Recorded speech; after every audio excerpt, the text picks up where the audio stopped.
വകം മിൻ സ്വഹീഹിൻ മാത മിൻ ഗൈരി ഇല്ലത്തിൻ വകം മിൻ അലീലിൻ ആശ ഹീനം മിനദ്ദഹരി.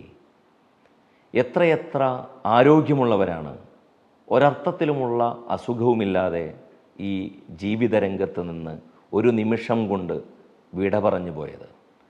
വകം മിൻ അലീലിൻ, പക്ഷേ എത്രയോ കിടപ്പ് രോഗികൾ, എത്രയോ അസുഖക്കാർ ആ ഷഹീനം മിനദ്ദഹരി, പിന്നീട് എത്രയോ നാൾ ആ രോഗവും വെച്ച് ഈ ദുനിയാവിൽ ജീവിച്ചുകൊണ്ടിരിക്കുന്നു, ജീവിച്ച് മരിച്ചു പോയിരിക്കുന്നു.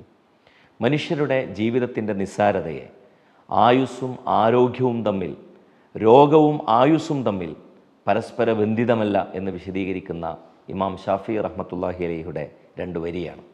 അതായത് ഈ ലോകത്ത് മനുഷ്യർ അവരുടെ ആരോഗ്യം വെച്ചല്ല ആയുസ് നിശ്ചയിക്കപ്പെടുന്നത്, മറിച്ച് അവരുടെ ആയുസ് രോഗാവസ്ഥയിലും നീട്ടപ്പെടുമെന്നും മനുഷ്യർ ഏത് സമയവും അള്ളാഹുവിൻ്റെ അലംഘനീയമായ വിധിക്ക് അഥവാ മരണത്തിന് കീഴ്പ്പെടണമെന്നും നമ്മളോട് പറയുന്ന, കീഴ്പ്പെടേണ്ടി വരുമെന്ന് നമ്മളെ ഓർമ്മിപ്പിക്കുന്ന കവിതാശകലമാണ്.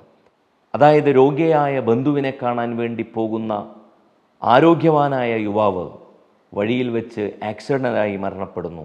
എന്നാൽ ആരെയാണോ സന്ദർശിക്കാൻ പോയത് ആ രോഗി അതിനുശേഷവും എത്രയോ കൊല്ലം ജീവിക്കുന്നു.